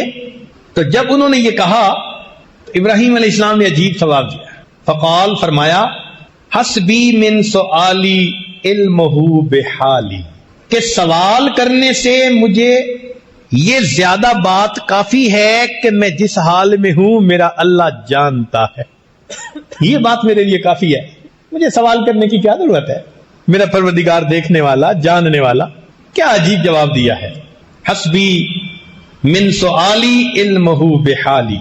فقال اللہ تعالی وہو اصدق القائلین یا نار کونی بردا وسلاما علی ابراہیم، رب کریم نے براہ راست آگ کو حکم دیا، اے آگ میرے ابراہیم پر ٹھنڈی اور سلامتی والی ہو جا۔ قال بعض العلماء، بعض علماء نے یہ لکھا کہ فرمایا کہ جعل اللہ فیہا بردن یرفع حرہا، اللہ نے اس میں ٹھنڈ پیدا کر دی جس نے گرمی کو ختم کر دیا، وحرن یرفع بردہا، اور ایسی گرمی جس نے ٹھنڈک کو ختم کر دیا، یعنی ایئر کنڈیشن۔ آپ آج کے زمانے میں اس کو یوں کہہ سکتے ہیں، نہ آگ محسوس ہوتی تھی نہ یخ ٹھنڈ محسوس ہوتی تھی، بہت ہی ایئر کنڈیشن قسم کا اس میں ماحول بنا دیا گیا۔ فصارت سلامن علی، چنانچہ ابراہیم علیہ السلام پر وہ سلامتی والی بن گئی۔ قال ابو العالیہ ولو لم یقل بردم و سلاما لکان بردھا اشد علیہ من حرھا، کہ اگر اللہ تعالیٰ بردم و سلامن ساتھ نہ کہتے نا تو اتنی ٹھنڈی ہو جاتی کہ ابراہیم علیہ السلام ٹھنڈ سے مر جاتے۔ تو بردن اکیلا نہیں کہا، وسلاما، اور سلامتی والی بھی کہا. لو لم یقل علی ابراہیم، اور اگر اللہ تعالیٰ علی ابراہیم نہ کہتے، لکان بردھا باقیا علی الابد، اس جگہ کی ٹھنڈک قیامت تک اسی طرح موجود رہتی. تو فرمایا علی ابراہیم، یعنی ابراہیم جب تک تھے اس وقت تک ٹھنڈی. اللہ اکبر کبیرہ. وذکر بعض العلماء، بعض علماء نے یہ لکھا ہے کہ ان اللہ تعالی انزل زربیہ من الجنت فبسطها فی الجحیم. اللہ تعالیٰ نے جنت سے مخملی چادر جیسے زرابی و مبسوطہ، تو وہ چادر یعنی پہنچائی اور اس کو اس آگ کے اندر بچھا دیا گیا ابراہیم علیہ السلام کے لیے. ایک عجیب بات وہ فرماتے ہیں کہ جب اللہ تعالیٰ نے فرمایا نا کہ اے آگ سلامتی والی ہو جا، تو اللہ کا یہ حکم جو تھا اس میں یا نار کہا تھا نا، عموم تھا سب کے لیے. تو کہتے ہیں کہ اس حکم کے آتے ہی ابراہیم علیہ السلام کی آگ کے ساتھ پوری دنیا میں جہاں آگ جل رہی تھی ہر آگ بجھ گئی، کہ شاید یہ حکم مجھے دیا جا رہا، شاید یہ حکم میرے مالک کا مجھے دیا جا رہا. اللہ اکبر کر، اس مالک ملک کی عظمت کیا ہے. تو اللہ رب العزت انسان کو مصیبتوں سے بچاتے ہیں. دنیا کے ظاہری اسباب اگر نہ بھی ہوں، براہ راست اللہ تعالیٰ اسباب کو حکم فرما کر بندے کے فیور میں ان کو بنا دیتے. تو یہاں سے یہ بات سمجھ میں آئی کہ ہمیں اللہ رب العزت کے اوپر پکا یقین رکھنا چاہیے، اس کے وعدوں پہ بھروسہ رکھنا چاہیے. اس کے وعدے ہر حال میں سچ ثابت ہوتے. جب اللہ تعالیٰ نے حضرت موسیٰ علیہ السلام کو بھیجا نا فرعون کی طرف، تو اس وقت ایک بات کہی، فرمایا لا تخافا. یہ تسنیہ کا صیغہ ہے. موسیٰ علیہ السلام، ہارون علیہ السلام دونوں کو حکم ہو رہا ہے کہ تم دونوں خوف نہ کھاؤ. اننی معکما، میں تم دونوں کے ساتھ ہوں. اسمع و ارا، فرعون جو بات کہے گا میں سنوں گا، جو عمل کرے گا میں دیکھوں گا. جب میں دیکھنے اور سننے والا ہوں اور تمہارے ساتھ ہوں، تمہیں گھبرانے کی کیا ضرورت ہے. تو مومن کے ساتھ اللہ کا یہ وعدہ ہے کہ جو اللہ کے حکموں پر ثابت قدم رہے گا، اس کے ساتھ جو بھی پنگا لے گا اللہ اس کو دیکھے گا اور اللہ اس کو سنے گا. اور جب اللہ ساتھ ہے تو پھر پریشانی کس بات کی. اس لیے ایمان والوں کو اللہ رب العزت نے تسلی دے دی کہ میرے بندے اپنے دل میں پرسکون ہو جائیں. ظاہر کی آنکھ سے جو نظر آتا ہے اس پر نہ فیصلہ کریں، اللہ کے وعدوں پر. یہی ایمان کا تقاضا ہے. چنانچہ سیدنا رسول اللہ صلی اللہ علیہ وسلم جب ہجرت کا ارادہ فرما چکے تو کافروں نے سوچا کہ ہم ہر قبیلے سے ایک ایک دو دو بندے لے کے مکان کا گھیرا کر لیتے ہیں، اور جب صبح یہ نماز کے لیے نکلیں گے تو ایک ہی وقت میں حملہ کر کے سب ان کا کام تمام کر دیں گے. پھر قریش اتنے قبیلے والوں سے کیسے لڑیں گے؟ تو یہ پلاننگ تھی ان کی. اللہ تعالیٰ ارشاد فرماتے ہیں وَإِذْ يَمْكُرُ بِكَ الَّذِينَ كَفَرُوا، اور یاد کرو اس وقت کو جب آپ کے ساتھ تدبیر کی کافروں نے، لِيُثْبِتُوكَ، کہ آپ کو حبس بے جا میں رکھیں، او يَقْتُلُوكَ، یا آپ کو شہید کر دیں، او يُخْرِجُوكَ، یا آپ کو دیس نکالا دے دیں. وَيَمْكُرُونَ وَيَمْكُرُ اللَّهُ، انہوں نے بھی تدبیر کی، اللہ نے بھی تدبیر کی. واللہ خیر الماکرین، اللہ تعالیٰ بہتر ہے سب سے تدبیر کرنے. نبی علیہ الصلوۃ والسلام تشریف لے آتے ہیں، پتہ ہی نہیں چلتا ان کو. پھر آپ صلی اللہ علیہ وسلم غار ثور کے اندر تشریف لے گئے. جب انہیں صبح کے وقت پتہ چلا کہ نبی علیہ الصلوۃ والسلام تو چلے گئے، انہوں نے 200 اونٹ کا انعام متعین کیا کہ 200 اونٹ نبی علیہ السلام کو ڈھونڈنے پر اور 200 اونٹ صدیق اکبر عنہ کو ڈھونڈنے پر، الگ الگ انعام. 400 اونٹوں کا انعام اس زمانے میں بہت بڑا انعام تھا. چنانچہ یہ بات سن کر مکے میں کوئی ایسا قبیلہ نہیں تھا، کوئی خاندان نہیں تھا، کوئی گھر نہیں تھا جس کا کہ نوجوان تلاش کرنے کے لیے پیچھے نکلنا پڑا ہو. اور وہ جبل ثور پہ بھی پہنچ گئے، مگر اللہ رب العزت نے اپنے حبیب صلی اللہ علیہ وسلم کی حفاظت فرما دی. چنانچہ علماء نے لکھا ہے کہ نبی علیہ السلام کی حفاظت اللہ نے کیسے فرمائی.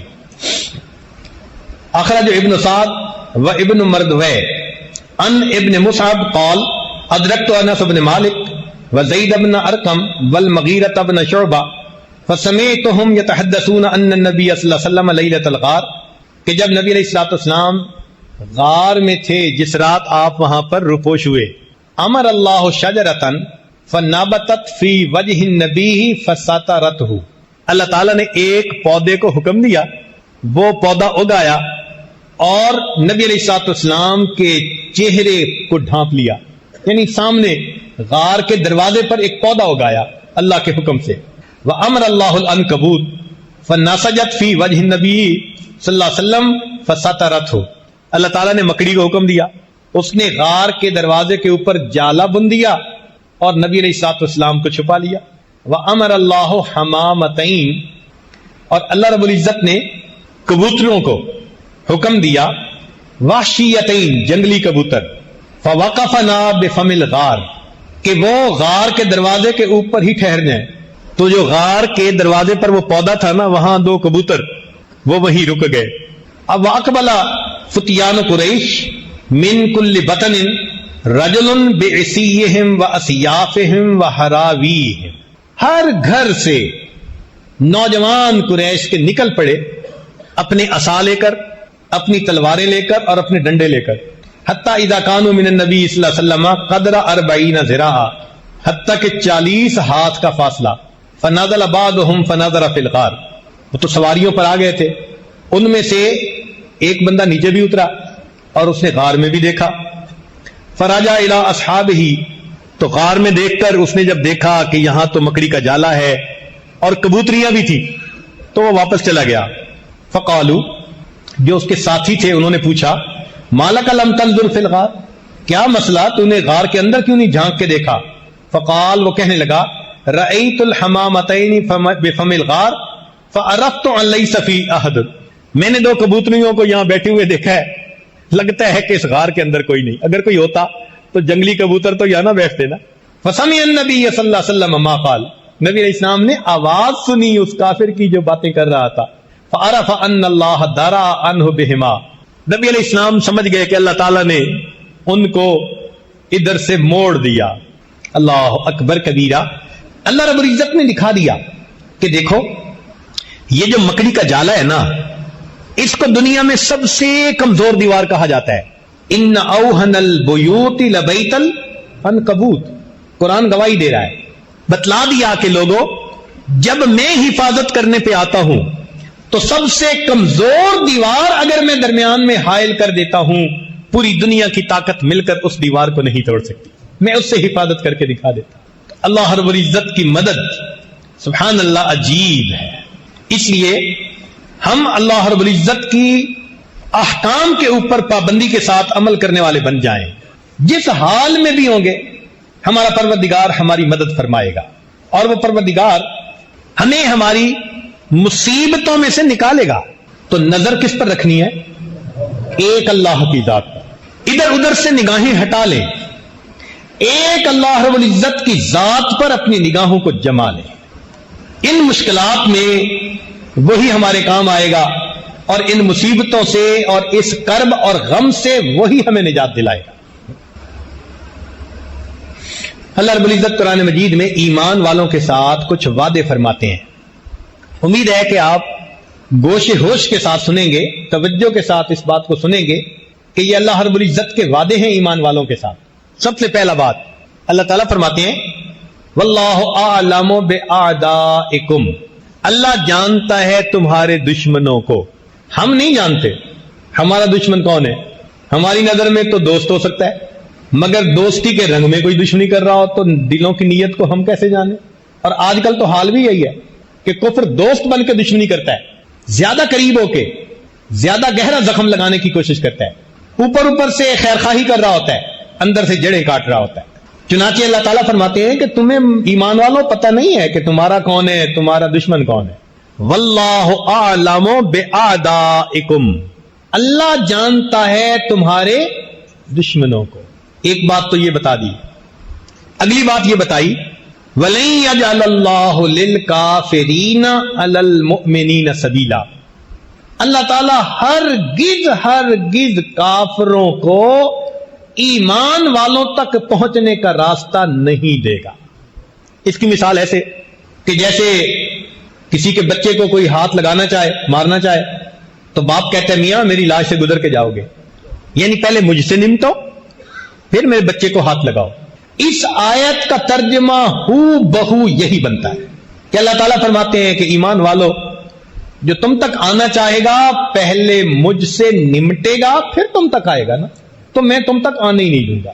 وَلَن يَجْعَلَ اللَّهُ لِلْكَافِرِينَ عَلَى الْمُؤْمِنِينَ سَبِيلًا. دیکھیں نا، ایک مرغی بچوں کو دے کے پھر رہی ہوتی ہے، بلی آ جاتی ہے، مرغی جانتی ہے کہ میں کمزور ہوں مگر مامتا ہے نا، محبت ہے، پر پھیلا کے کھڑی ہو جاتی ہے. پر پھیلانے کا کیا مطلب؟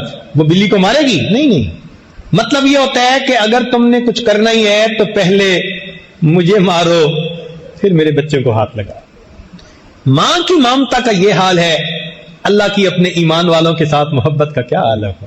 اس لیے فرمایا کہ اگر کافر تم تک آنا چاہیں گے تو میں آنے ہی نہیں دوں گا، میں راستے میں رکاوٹ بن جاؤں گا، ان کا راستہ روک دوں گا، تم تک ان کے ہاتھ پہنچ ہی نہیں سکیں گے. یہ دوسرا وعدہ فرما دیا.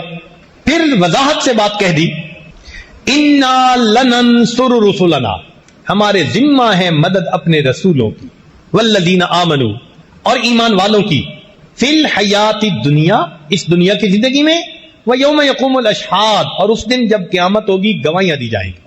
یہ جو انا کا لفظ ہے نا، یہ بڑا معنی خیز ہے. ترجمہ تو یہی ہے کہ ہمارے ذمہ ہے مدد اپنے رسولوں کی. سمجھنے کی خاطر ہم اگر اس کا ترجمہ اپنی زبان میں کریں نا تو وہ یوں بنتا ہے، ہم پر فرض ہے مدد اپنے رسولوں کی اور ایمان والوں کی. اللہ تعالیٰ پہ کوئی چیز فرض نہیں ہے، مگر ترجمہ جو الفاظ ہیں ان کا انداز یہی مفہوم دے رہا ہے کہ ہم پر لازم ہے مدد اپنے رسولوں کی اور ایمان والوں کی. اب اتنی تسلی سے اگر اللہ تعالیٰ فرما رہے ہو تو یہ کوئی دنیا کا تو وڈیرا نہیں ہے نا، جو آج وعدہ کرے گا کل الٹا کر دے گا، پھر کہے گا جی میری بات کوئی قرآن کا لفظ تھوڑا. یہ تو خدا کی بات ہے، یہ مالک الملک کی بات ہے. فرما رہے ہیں انا لننصر رسلنا، ہمارے ذمہ ہے مدد اپنے رسولوں کی، والذین آمنوا، اور ایمان والوں کی، فی الحیات الدنیا ویوم یقوم الاشہاد، دنیا کی زندگی میں اور اس دن جب گواہیاں قائم ہوں گی قیامت کے دن بھی. چنانچہ اللہ رب العزت ایمان والوں کی مدد فرماتے. جنگ یرموک میں ایک موقع ایسا آیا کہ ایمان والے بہت تھوڑے تھے تعداد میں اور نصارہ بہت زیادہ تھے. مورخین نے لکھا ہے کہ جیسے سفید گھوڑے کے جسم پہ چھوٹا سا کالا داغ ہوتا ہے، سفیدی کی طرح دشمن تھے اور چھوٹے کالے داغ کی طرح مسلمانوں کی تعداد تھی. یہ تھے کوئی چند ہزار، 5-7 ہزار، اور وہ تھے کئی لاکھ کی تعداد میں، اور مقابلہ تھا. اس موقع پر جو وہاں امیر لشکر تھے انہوں نے حضرت عمر رضی اللہ عنہ کو خط لکھا کہ ہم بہت تھوڑے، کچھ کمک بھیج دیجیے. تو عمر رضی اللہ تعالیٰ عنہ نے اس کے جواب میں ایک خط لکھا اور نبی علیہ السلام کی صحبت کا حق ادا کر دیا. خط میں کیا لکھا؟ فرمایا قد جاءنی کتابکم، تمہارا مکتوب مجھے ملا ہے، تستمدوننی، جس میں تم نے مجھ سے مدد طلب کی ہے، وانی ادلکم علی من هو اعز نصرا واحسن جندا، اور میں تمہیں اس ذات کے بارے میں بتاتا ہوں، اس کا پتہ دیتا ہوں کہ جو سب سے زیادہ غالب آنے والی ذات ہے اور سب سے بہترین لشکر رکھنے والی ذات ہے. اللہ عز وجل، وہ اللہ رب العزت کی ذات ہے. فاستنصروہ، تم اللہ سے مدد مانگو. فإن محمدًا صلی اللہ علیہ وسلم قد نصر فی یوم بدر فی اقل من عدتکم، اور نبی علیہ الصلوۃ والسلام میدان بدر میں تھوڑے تھے مگر اللہ نے ان کی مدد فرمائی، لہذا تم اسی اللہ پر نظر رکھو. فإذا جاءکم کتابی، جب یہ میرا مکتوب تم تک پہنچے، ھذا فقاتلوہم ولا تراجعونی، ٹوٹ کر ان پر حملہ کر دو اور پھر میری طرف مراجعت نہ کرو. حضرت عمر رضی اللہ عنہ کا خط پہنچنا تھا، ایمان والوں نے اگلے دن قدم اٹھا گیا اور اللہ کی ایسی مدد آئی کہ اللہ نے جنگ یرموک میں کامیاب فرما دیا. اللہ کی مدد آپ غور کیجئے کیسے. عمر رضی اللہ عنہ جانتے تھے کہ قلت اور کثرت کا مسئلہ نہیں ہے، معاملہ ہے اللہ کی مدد کا. جس پلڑے میں اللہ کی مدد کا وزن اتر آتا ہے وہ پلڑا ساری کائنات سے بھاری ہو جاتا ہے. انہوں نے سبق دکھا دی. آج ہمیں بھی یہی سبق سیکھنے کی ضرورت ہے کہ ہم ایسے نیک بنے کہ اللہ رب العزت کی مدد ہمارے ساتھ آ جائے. مدد آ گئی پھر خیر ہے, سینکڑوں سال کے مشاہدے غلط ثابت ہو جائیں گے. بڑی بڑی سپر پاور کو اللہ تعالیٰ آنکھوں کے سامنے صفر پاور بنا دیں گے. یہ ایمان بڑی مضبوط چیز ہے. چنانچہ صحابہ رضی اللہ عنہم پر بھی ایک ایسا موقع آیا, ہوا یہ کہ قریش مکہ نے یہ سوچا کہ یہ چھوٹی سی جماعت ہے, ہم سب مل کے جاتے ہیں اور جا کے ان کا قصہ تمام کر دیتے ہیں. چنانچہ سارے قبائل کو لے کر آ گئے. اس کو جنگ احزاب کہتے ہیں, یعنی پوری دنیا کو لے کے آ گئے, یوں سمجھ لے. جب لوگوں نے یہ سنا نا کہ مسلمانوں کے خلاف اتنا بڑا لشکر آ گیا, سنیے ذرا, قرآن مجید میں اللہ تعالیٰ فرماتے ہیں کہ جب تو بات چل رہی تھی کہ اللہ تعالیٰ فرماتے ہیں کہ ہم ایمان والوں کی مدد فرماتے ہیں. تو اللہ رب العزت کی مدد جنگ بدر میں بھی ہوئی. وہ کیسے؟ فرماتے ہیں لقد نصرکم اللہ ببدر وانتم اذلہ, تحقیق اللہ نے بدر میں تمہاری مدد کی اور تم تو کمزور تھے. 2 تلواریں اور 70 گھوڑے, اور بعض کے ہاتھوں میں تو درخت کی ٹہنیاں تھی, اور یہ 1000 کے مقابلے میں 313 خالی ہاتھ آ کر کھڑے ہو گئے. صحابہ کی جب نظر پڑی نا تو ان کو لگتا تھا کہ ہمیں تو موت کے منہ میں دھکیلا جا رہا ہے. اللہ تعالیٰ قرآن مجید میں گواہی دیتے ہیں کما اخرجک ربک من بیتک بالحق وان فریقا من المؤمنین لکارہون یجادلونک فی الحق بعدما تبین کانما یساقون الی الموت وهم ينظرون. صحابہ کو یوں لگ رہا تھا کہ ہمیں موت کے منہ میں دھکیلا جا رہا ہے اور آنکھوں سے ہم دیکھ رہے ہیں, موت نظر آ رہی تھی. اب سوچیں اس وقت کیا حال ہوتا ہے. لیکن اس وقت اللہ کے پیارے حبیب صلی اللہ علیہ وسلم نے اللہ رب العزت سے مدد مانگی. آپ نے قلت اور کثرت کو نہیں دیکھا, آپ نے اسباب پر نظر نہیں دوڑائی کہ وہ لوہے میں ڈوبے ہوئے ہیں, زریں پہنی ہوئی ہیں, خود پہنے ہوئے ہیں, تلواریں ہاتھ میں ہیں, نیزے ہیں, گرز ہیں. اللہ کے نبی نے اللہ کی مدد پر نظر رکھی. چنانچہ وہ جو رات بدر کی تھی نا, اس میں نبی علیہ الصلوۃ والسلام نے اللہ کے سامنے تہجد کے بعد دعا مانگی. حضرت ابو بکر صدیق لانو وہ آپ صلی اللہ علیہ وسلم کے خیمے کے باہر سیکیورٹی گارڈ کی ڈیوٹی دے رہے تھے. نبی علیہ الصلوۃ والسلام نے دعا مانگتے ہوئے فرمایا ان ابن عباس رضی اللہ عنہما قال قال النبی صلی اللہ علیہ وسلم وهو فی قبۃ اللهم انی انشدک عہدک ووعدک, اے اللہ میں آپ کو آپ کے عہد اور آپ کے وعدے کا واسطہ دیتا ہوں. دیکھا اللہ نے وعدہ کیا ہوا نا میں مدد کروں گا, تو اللہ کے نبی صلی اللہ علیہ وسلم نے کیا بات کہی, اے اللہ میں آپ کو آپ کے عہد اور آپ کے وعدے کا واسطہ دیتا ہوں. اللہم ان شئت لم تعبد بعد اليوم, اے اللہ اگر تو چاہے کہ کفار ہمیں مٹا دے تو پھر آج کے بعد دنیا میں تیری عبادت کرنے والا کوئی نہیں رہے گا. مرضی تو آپ ہی کی چلنی ہے نا. فاخذ ابو بکر بیدہ, جب نبی علیہ السلام نے یہ دعا مانگی نا تو صدیق اکبر آگے بڑھے, نبی علیہ السلام کا ہاتھ پکڑ کے کہا فقال حسبک یا رسول اللہ, اے اللہ کے رسول صلی اللہ علیہ وسلم آپ کے لیے یہ دعا کافی ہے. فقد الحاط علی ربک, آپ نے اپنے رب سے اصرار کے ساتھ مانگنے کی انتہا کر دی. کیا عجیب دعا مانگی آپ, یعنی ابو بکر صدیق لانو کو یقین آ گیا اب اللہ کی مدد اتر کر رہے گی. اور واقعی ایسا ہوا کہ دن ہوا سیہزم الجمع ویولون الدبر, وہ جماعت شکست کھا گئی, پیٹ پھیر کر بھاگ گئی. اللہ تعالیٰ نے ایمان والوں کو اس وقت اپنی مدد سے فتح عطا فرما دی. شاہنامہ اسلام لکھا ہے حفیظ جالندری نے, نوجوانوں کے پڑھنے کی چیز ہے. اس میں جب صحابہ نبی علیہ السلام کی معیت میں میدان بدر میں پہنچے نا تو وہاں کے پہاڑ کی کیا حالت تھی, انہوں نے ذرا شاعرانہ انداز میں اس کو بیان کیا ہے. خشک پہاڑ تھے. لکھتے ہیں یہ تشنہ لب جماعت جب یہاں پر رک گئی آ کر, یہ تشنہ لب جماعت جب یہاں پر رک گئی آ کر, دعا کی دامن صحرا نے دونوں ہاتھ پھیلا کر, کہ اے صحرا کو آتشناک چہرہ بخشنے والے, رخ خورشید کو کرنوں کا صحرا بخشنے والے, ازل کے دن سے اب تک بھاڑ میں بھنتا رہا ہوں میں، صدائے رعد و باران دور سے سنتا رہا ہوں میں، ہوا ہوں جب سے پیدا جان پانی کو ترستی ہے، میرے سینے کے اوپر آگ کی بدلی برستی ہے، میں سمجھا تھا مقدر ہو چکی ہے دھوپ کی سختی، میری قسمت میں لکھی جا چکی ہے سوختہ بستی، بنایا رفتہ رفتہ سخت میں نے بھی مزاج اپنا، لیا ہر آبلا پاسے زبردستی خراج اپنا، خبر کیا تھی الہی ایک دن ایسا بھی آئے گا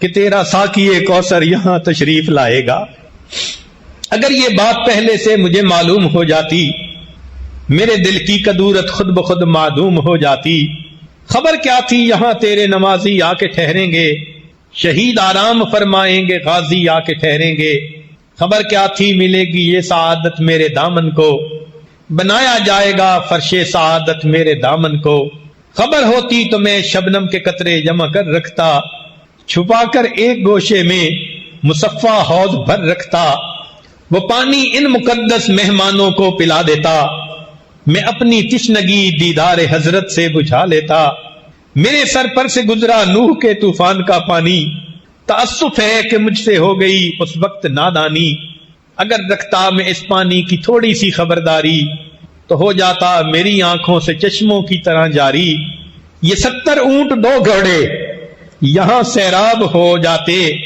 مجاہد بھی وضو کرتے نہاتے غسل فرماتے، تیرے محبوب کے پیارے قدم اس خاک پر آئے، الہی حکم دے سورج کو اب آتش نہ برسائے، اگر اب میرے دامن سے ہوائے گرم آئے گی تو مجھ کو رحمت للعالمین سے شرم آئے گی، جلیل القدر مہمانوں کا صدقہ مہربانی کر، عطا بہرے وضو ان کے لیے تھوڑا سا پانی کر، برائے چند ساتھ ابر باراں بھیج دے یا رب، بہاراں بھیج دے یا رب، بہاراں بھیج دے یا رب، حضور ساقی کوثر میری کچھ لاج رہ جائے، میری عزت میری شرم عقیدت آج رہ جائے۔ پہاڑ بھی گویا یہ فریاد کر رہا ہے کہ مجھے نبی علیہ الصلوۃ والسلام کے سامنے شرمندگی نہ اٹھانی پڑ جائے کہ میرے پاس تو خشکی کے سوا کچھ نہیں، اور اللہ رب العزت نے اگلے دن بارش عطا فرما دی۔ تو دیکھیے بدر کے پہاڑوں کا کیا حال ہے، پھر اللہ رب العزت نے وہاں پر فرشتوں کو اتارا، اگر اللہ رب العزت وہاں پہنچائے دیکھنے والا دیکھے تو عجیب منظر بنتا ہے، ایک پہاڑ جس کے اوپر فرشتے نازل ہوئے، ایک پہاڑ جس کی طرف اللہ کے پیارے حبیب صلی اللہ علیہ وسلم تھے، اور دوسرا کھلی جگہ جس کی طرف قریش مکہ تھے، ان کو بڑا ناز تھا اپنی طاقت کا، اور بالآخر اللہ رب العزت نے ایسی مدد فرمائی کہ ان کو اللہ رب العزت نے ایمان والوں کو کامیابی عطا فرما دی، اور یہ کامیابی فقط اللہ رب العزت کی مدد سے ممکن ہوئی۔ تو آج ہم اگر اللہ رب العزت کے وعدوں پر بھروسہ کریں گے، اللہ رب العزت ہماری مدد پر بھی اسی طرح قادر ہے جس طرح اس نے اپنے انبیاء کی اور ایمان والے صحابہ کی مدد فرمائی۔ تو غزوہ احزاب میں پھر کافر آ گئے کہ سارے قبیلوں کو لے کر چلتے ہیں اور ایک ہی وقت میں ایمان والوں کو ختم کراتے ہیں۔ اس وقت لوگ جب دیکھتے تھے تو وہ کہتے تھے الذین قال لهم الناس ان الناس قد جمعوا لكم فاخشوهم، کہ لوگ تمہارے لیے جمع ہو کر آ گئے، ڈرو، فزادہم ایمانا، اس بات کو سن کر ایمان والوں کا ایمان بڑھتا تھا۔ دیکھو آج کے حالات کو جنگ احزاب پہ ذرا منطبق کر لو، اس وقت بھی قریش پوری دنیا کی سپورٹ لے کے آ گئے تھے ایمان والوں کو ختم کرنے کے لیے، اور یہی یہودی ڈراتے تھے ان الناس قد جمعوا لکم، سارے انسان جمع ہو کے تمہارے لیے آ گئے ہیں، فخشوہم، اور بھائی ڈرو، کوئی فکر کرو۔ اللہ تعالیٰ کیا فرماتے ہیں کہ یہ سن کے ایمان والوں کا کیا معاملہ تھا، فزادہم ایمانا، ان کا ایمان بڑھ جاتا، اس لیے کہ ان کو یقین تھا کہ اللہ کی مدد ہمارے ساتھ ہے۔ اور وقالو، وہ کیا کہتے تھے، حسبنا اللہ ونعم الوکیل۔ اس لیے آج کے بیان میں یہی آیت پڑھی گئی کہ حالات جیسے بھی ہیں ایمان والوں کو نظر کس پر رکھنی ہے، اللہ رب العزت، اللہ بس، باقی ہوس، ہمیں ایک اللہ کافی ہے۔ تو کوشش یہ کرنی چاہیے کہ ہم اپنے گناہوں سے توبہ کر کے اپنے پروردگار کو راضی کر لیں۔ جب وہ پروردگار راضی ہو گیا اور اس نے مدد کا ارادہ فرما لیا، یاد رکھنا ایمان والوں کو دنیا سے کوئی ختم نہیں کر سکتا۔ اللہ تعالیٰ ارشاد فرماتے ہیں فَانْقَلَبُوا بِنِعْمَةٍ مِّنَ اللَّهِ، یہ ایمان والے لوٹے اللہ کی نعمت کے ساتھ، وَفَضْلٍ لَمْ يَمْسَسْهُمْ سُوءٌ، اور فضل کے ان کو مس نہیں کیا برائی نے، وَاتَّبَعُوا رِضْوَانَ اللَّهِ وَاللَّهُ ذُو فَضْلٍ عَظِيمٍ، اللہ تعالیٰ بڑے فضل والا ہے۔ اب آگے اللہ تعالیٰ ایک بات سمجھاتے ہیں، فرماتے ہیں إِنَّ ذَلِكُمُ الشَّيْطَانُ يُخَوِّفُ أَوْلِيَاءَهُ فَلَا تَخَافُوهُمْ، یہ شیطان ہے جو اپنے دوستوں سے ڈراتا ہے، تم ان سے مت ڈرنا، وَخَافُونِ، ایک مجھ سے ڈرنا، إِن كُنتُم مُؤْمِنِينَ، اگر تم ایمان والے۔ تو ہمیں ڈرنا کس سے ہے؟ ایک اللہ رب العزت سے ڈرنا ہے۔ اس کی مدد اگر ہمارے ساتھ ہو گئی تو دنیا کا کوئی بھی بندہ ہمارا بال بیکا نہیں کر سکتا۔ اس لیے ایک حدیث پاک میں نبی علیہ الصلوۃ والسلام نے یہ بات سمجھائی، توجہ سے سنیے گا۔ عبداللہ ابن عباس رضی اللہ عنہ فرماتے ہیں میں سواری پہ نبی علیہ السلام کے پیچھے سوار تھا، ردیف تھا، پیچھے تھا۔ نبی علیہ السلام نے فرمایا یا غلام، اے لونڈے، اے لڑکے، انی اعلمک کلمات، میں تجھے چند باتیں سکھاتا ہوں، احفظ اللہ یحفظک، تو اللہ کی حفاظت کر، اللہ تیری حفاظت کرے گا، یعنی تو اللہ کا دھیان رکھ، اللہ تیری حفاظت کریں گے۔ احفظ اللہ تجدہ تجاہک، تو اللہ کی بات کو مان، اللہ کو اپنے سامنے پائے گا۔ اذا سألت فاسأل اللہ، جب تم نے مانگنا ہو تو کس سے مانگو؟ اللہ سے مانگو۔ وَإِذَا اسْتَعَنْتَ فَاسْتَعِنْ بِاللَّهِ، اگر مدد مانگنی ہے تو اللہ سے مدد مانگو۔ وَاعْلَمْ، جان لے، أَنَّ الْأُمَّةَ لَوِ اجْتَمَعَتْ عَلَىٰ أَن يَنفَعُوكَ بِشَيْءٍ لَمْ يَنفَعُوكَ إِلَّا بِشَيْءٍ قَدْ كَتَبَ اللَّهُ لَكَ، امت کا یہاں مطلب ساری مخلوق، کہ اگر ساری مخلوق نفع دینے کے لیے تجھے اکٹھی ہو جائے تو وہی نفع پہنچا سکے گی جو اللہ نے لکھا ہوا ہوگا۔ وَلَوِ اجْتَمَعُوا عَلَىٰ أَن يَضُرُّوكَ بِشَيْءٍ، اور اگر ساری دنیا جمع ہو جائے تمہیں نقصان پہنچانے کے لیے، لَمْ يَضُرُّوكَ إِلَّا بِشَيْءٍ كَتَبَ اللَّهُ عَلَيْكَ، نہیں تمہیں ضرر پہنچا سکتی مگر وہی جو اللہ نے لکھ دیا۔ رُفِعَتِ الْأَقْلَامُ، قلم اٹھا لی گئی، وَجَفَّتِ الصُّحُفُ، اور صحیفے کی سیاہی خشک ہو چکی، لکھنا تھا جو اللہ نے لکھا جا چکا۔ لہذا اب پوری دنیا تمہیں نہ نفع دے سکتی ہے نہ نقصان دے سکتی ہے، اگر کچھ ہو سکتا ہے تو اللہ کی مشیت کے ساتھ ہو سکتا ہے۔ تو ہمیں اگر مدد مانگنی ہے تو کس سے؟ اپنے پروردگار سے مدد مانگنی ہے۔ اس لیے حضرت موسیٰ علیہ السلام سے جب قوم نے کہا تھا نا کہ ہمیں تو آپ کے آنے سے پہلے بھی مصیبت تھی اور آپ کے آنے کے بعد بھی، اوذینا من قبل ان تأتینا ومن بعد ما جئتنا، تو حضرت موسیٰ علیہ السلام نے اس کے جواب میں کیا کہا تھا؟ قال موسیٰ لقومہ، موسیٰ علیہ السلام نے اس قوم کو یہ فرمایا استعینوا باللہ واصبروا، اللہ سے مدد مانگو اور صبر اختیار کرو۔ دو باتیں کہی جا رہی ہیں، مدد کس سے مانگو اور دوسری بات کیا کرو؟ سبحان اللہ، استعینوا باللہ واصبروا۔ چنانچہ جب قوم نے صبر کیا، اللہ سے مدد مانگی، اللہ نے مدد کر دی۔ ہمیں بھی یہی حکم دیا گیا۔ قرآن عظیم الشان، اللہ تعالیٰ ارشاد فرماتے ہیں وَاسْتَعِینُوا بِالصَّبْرِ وَالصَّلَاةِ، مدد مانگو صبر کے ساتھ اور نماز کے ساتھ۔ سبحان اللہ، ہمیں بتایا جا رہا ہے کہ اللہ کی مدد مانگنے کا طریقہ کیا ہے۔ صبر کرو، اپنے اندر صبر و ضبط پیدا کرو، پہلی بات، اور دوسری بات کہ نماز کے ذریعے مدد مانگو۔ سبحان اللہ، اللہ کے پیارے حبیب صلی اللہ علیہ وسلم امت کے لیے 23 سال روتے رہے۔ کوئی ماں کبھی بچے کے لیے 23 سال نہیں روئی، کوئی باپ بیٹے کے لیے 23 سال نہیں رویا ہوگا۔ میرے آقا صلی اللہ علیہ وسلم امت کے لیے 23 سال روتے رہے۔ 23 سال رونے کے بعد اللہ کے حبیب صلی اللہ علیہ وسلم امت کو بے یار و مددگار چھوڑ کے نہیں چلے گئے، بلکہ اس امت کو نماز کے ذریعے اللہ سے مانگنے کا طریقہ سکھا کر گئے ہیں کہ اگر میرے جانے کے بعد تم پر کوئی وقت آ جائے گا تو تم اس وقت نماز کے ذریعے اپنے رب سے مانگنا۔ جب کسی دفتر سے کام کروانا ہوتا ہے نا تو اپلیکیشن بھرنی پڑتی ہے، حج پہ جانے اپلیکیشن بھرو، ویزا لینے اپلیکیشن بھرو، اللہ سے مدد مانگنی ہے اپلیکیشن بھرو، اس اپلیکیشن کا نام نماز ہے۔ لہذا ہمارے اسلاف کا یہ طریقہ تھا، جب کسی پر کوئی مصیبت آتی تھی وضو کر کے 2 رکعت نفل پڑھا کرتے تھے، اللہ سے دعا مانگتے تھے۔ یہ 2 رکعت نفل پڑھ کے اللہ سے دعا مانگنا یہ طریقہ ہے. کاش کہ ان حالات میں ہم اس کو اپنی زندگی کا ایک حصہ بنا لیں. کوئی رات ہماری تہجد کے چند رکعت کے بغیر نہ گزرے. ہم اللہ سے اٹھ کر مانگیں اپنی مدد عطا کر دیجئے. چنانچہ نماز کے ذریعے اللہ کی مدد اترتی ہے. سنیے فتاوی تاتار خانیہ میں لکھا ہے کہ جو شخص فجر کی سنتیں گھر پڑھ کر مسجد میں جاتا ہے، ایک تو فجر کی سنتیں خود سنتیں ہیں، ایک ان کو گھر میں پڑھ کے مسجد میں جانا یہ الگ سنت ہے.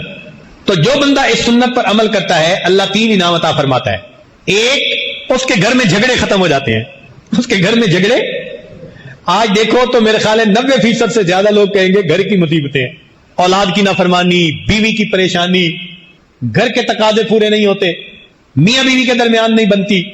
تو فرمایا جو فجر کی سنتیں گھر میں پڑھ کر مسجد میں جائے گا اللہ تعالیٰ 3 انعام دیتے ہیں. پہلا انعام کہ اس بندے کے گھر کے جھگڑے اللہ ختم فرما دیتے ہیں. دوسرا، اس بندے کے رزق میں اللہ کشادگی عطا فرما دیتے ہیں. یعنی جاب کے اور بزنس کے بھی مسئلے ختم، کارخانوں کے مسئلے ختم، مارکیٹ کے مسئلے ختم، رزق کی کشادگی، قرضوں کے مسئلے ختم.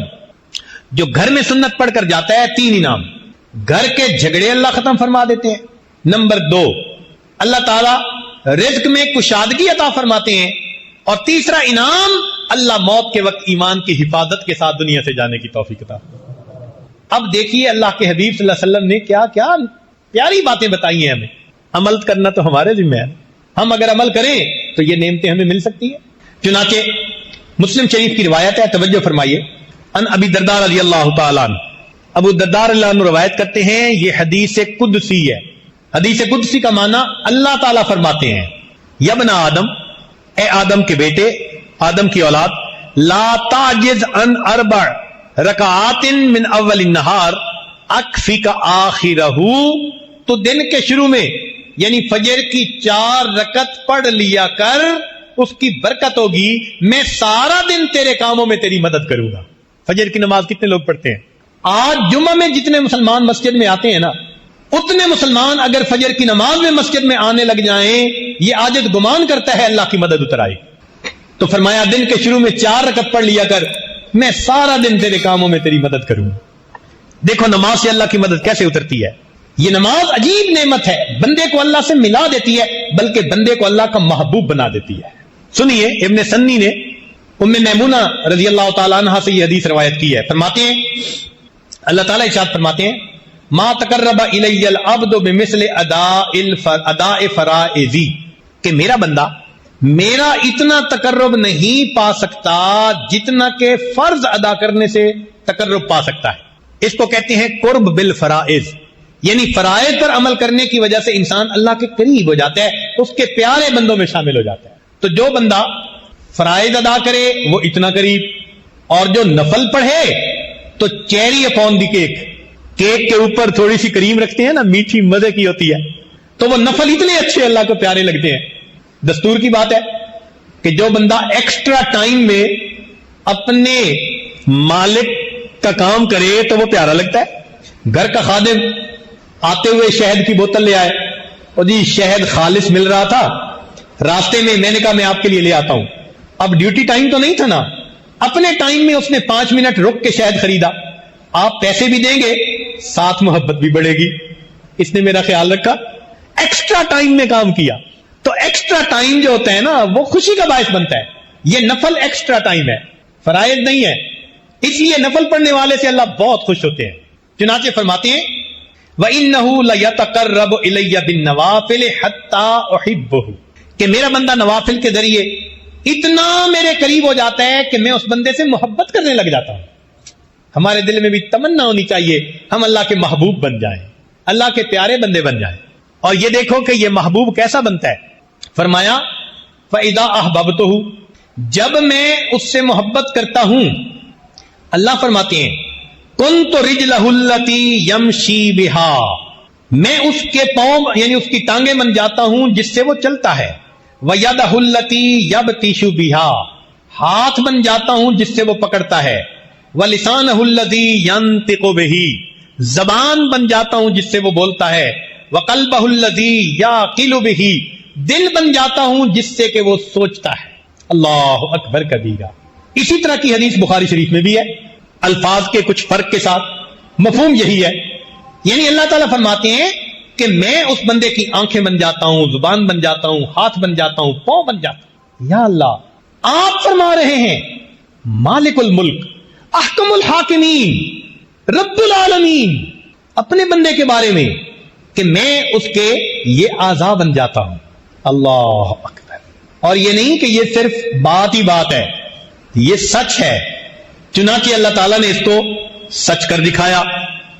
جب نبی علیہ السلام نے ریت پھینکی، اللہ تعالیٰ فرماتے ہیں وَمَا رَمَيْتَ إِذْ رَمَيْتَ وَلَٰكِنَّ اللَّهَ رَمَىٰ، آپ نے نہیں پھینکا جب آپ پھینک رہے تھے، وہ تو اللہ پھینک رہا تھا۔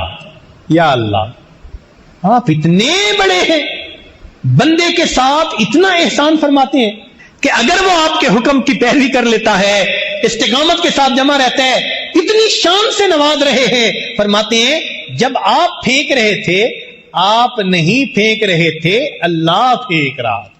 اللہ اکبر کبیرہ۔ اسی پر تو کہنے والے شاعر نے کہا کہ گفتہ اللہ بود گرچہ اد حلقوں میں عبداللہ بود، کہ وہ بندے کے گلے سے بات نکل رہی تھی مگر حقیقت میں ان کا بولنا اللہ کا بولنا تھا۔ یہی حدیث پاک تو میں سمجھا رہی ہے کہ مومن کو اللہ تعالیٰ پھر کیا مقام عطا فرما دیتے ہیں۔ آگے فرما رہے ہیں یہی حدیث مبارکہ، ان سالنی آتیتہ، اگر تم مجھ سے سوال کرے گا، وہ بندہ سوال کرتا ہے تو میں اس بندے کے سوال کو پورا کر دیتا ہوں، وَإِن دَعَانِي أَجَبْتُهُ، اور اگر دعا کرتا ہے میں اس کی دعا کو قبول کر لیتا ہوں۔ تو ایگریمنٹ تو سامنے ہے، اللہ تعالیٰ مدد کے لیے بھی تیار، دعا قبول کرنے کے لیے بھی تیار، جو مانگے دینے کے لیے بھی تیار۔ اب کام تو ہمارا معاملہ ہے نا جو پیچھے رہ گیا۔ ایک ملک میں جا رہے تھے یاجز، تو ایک دیوار پر عجیب فکرہ لکھا ہوا تھا کہ کھڑا ہو کے میں کافی دیر اس کو پڑھتا رہا، انگریزی میں لکھا ہوا تھا مگر لکھنے والے نے عجیب بات لکھ ڈالی تھی۔ لکھا ہوا تھا کہ if you feel God is away، اگر تم محسوس کرتے ہو کہ اللہ دور ہے، guess who moved، یہ اندازہ لگاؤ کہ پیچھے کون ہٹا۔ اگر تم محسوس کرتے ہو کہ خدا دور ہے تو اب یہ سوچو کہ پیچھے کون ہٹا۔ تو اللہ تعالیٰ تو نہیں نہ ہٹ سکتے اپنی بات سے پیچھے، تو پیچھے پھر ہٹتا کون ہے؟ بندہ خود ہٹتا ہے۔ تو ایگریمنٹ سامنے ہے، اگر ہم اللہ کے بندے بن جائیں، سر کے بالوں سے لے کے پاؤں کے ناخنوں تک اللہ رب العزت کے حکموں پر عمل کرنے والے بن جائیں، اللہ فرماتے ہیں میں زبان بن جاؤں گا، میں آنکھیں بن جاؤں گا، میں پاؤں اور ہاتھ بن جاؤں گا، جو مانگو گے میں دوں گا، جو دعا کرو گے میں قبول کروں گا۔ سبحان اللہ، یہ سب سے آسان طریقہ ہے اس دنیا میں کامیابی اور غلبہ حاصل کرنے کا۔ اس سے زیادہ آسان طریقہ دنیا میں کوئی نہیں ہو سکتا۔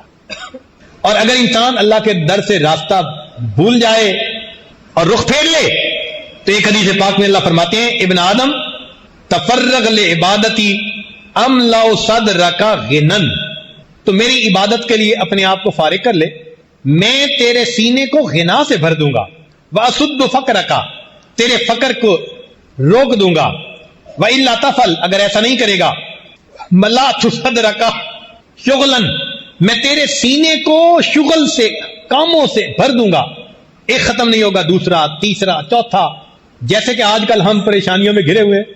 ولم اسد فقرک، اور میں تیرے فقر کو پھر روکوں گا نہیں۔ اتنا کمائیں گے، جتنے گھر کے لوگ ہیں سارے کے سارے نوکریاں کرتے ہیں، خرچے پھر پورے نہیں ہوتے، جس کو دیکھو اسی کو گلا، خرچے پورے نہیں ہوتے، تو یہ خرچے تو پھر اللہ ہی پورا فرمائے۔ تو ہمارے پاس ایک ہی راستہ ہے کامیابی کا کہ ہم اپنی نگاہیں مخلوق سے ہٹائیں اور کس ذات پر جمائیں؟ اللہ پر، اور یوں کہیں حسبنا اللہ، ہمیں اللہ، اس لفظ کو ذرا سوچئے گا، یہ ہم بہت بڑی بات کر رہے ہیں، ہمارے لیے اللہ کافی ہے۔ اسی لیے اللہ فرماتے ہیں وَتَوَكَّلْ عَلَى اللَّهِ وَكَفَى بِاللَّهِ وَكِيلًا، مَن يَتَوَكَّلْ عَلَى اللَّهِ فَهُوَ حَسْبُهُ، جو اللہ پر توکل کرتا ہے اللہ اس کے لیے کافی ہوتا ہے۔ وَعَلَى اللَّهِ فَتَوَكَّلُوا إِن كُنتُم مُؤْمِنِينَ، فرمایا الیہ یرجع الامر کلہ، فاعبدہ وتوکل علیہ. ہمیں بار بار کہا گیا اللہ پر توکل، اللہ پہ دھیان، اللہ پہ نظریں جماؤ. لہذا جو اللہ کا دوست بنتا ہے پھر اللہ رب العزت اس کا معاملہ خود سمیٹتا ہے. حدیث مبارکہ سن لیجئے، فرمایا من عاد لی ولیا فقد آذنتہ بالحرب. جس نے میرے ولی سے دشمنی کی میرا اس کے ساتھ اعلان جنگ ہے. سنیے اللہ کا دوست بننے کا فائدہ. من عاد لی ولیا، جس نے میرے ولی سے دشمنی کی، فقد آذنتہ بالحرب، اللہ تعالیٰ فرماتے ہیں میرا اس کے ساتھ اعلان جنگ ہے. اللہ اکبر کبیرہ. اور واقعی اللہ رب العزت نے اپنا وعدہ سچ کر دکھایا. چنانچہ بدر میں صحابہ سمجھتے تھے کہ ہم نے کافروں کو قتل کیا، اللہ نے بات ہی صاف کر دی، فرمایا فلم تقتلوہم ولکن اللہ قتلہم. میرے مالک تیری عظمت پہ قربان جائیں، آپ اپنے قول کے کتنے سچے ہیں. فرماتے ہیں کہ تم نے قتل نہیں کیا، ان کو کس نے قتل کیا؟ اللہ نے قتل کیا. تو بھائی ہم اگر اپنے اللہ پر نظریں جمائیں گے وہ ہمارے الٹے کاموں کو سیدھا کر دیں گے، ہماری مشکلات کو آسان کر دیں گے، ہمیں مصیبتوں سے اللہ تعالیٰ محفوظ فرما دیں گے. اس لیے ہمیں کہنا چاہیے حسبنا اللہ و نعم الوکیل نعم المولا و نعم النصیر. قرآن مجید میں اللہ تعالیٰ ایک بات بڑے عجیب انداز سے فرماتے ہیں. ارشاد فرمایا الیس اللہ بکاف عبدا. اللہ اکبر. یہ آیت پڑھتی ہے نا تو دل کو کچھ ہوتا ہے. اللہ فرماتے ہیں کیا اللہ اپنے بندے کے لیے کافی نہیں ہے؟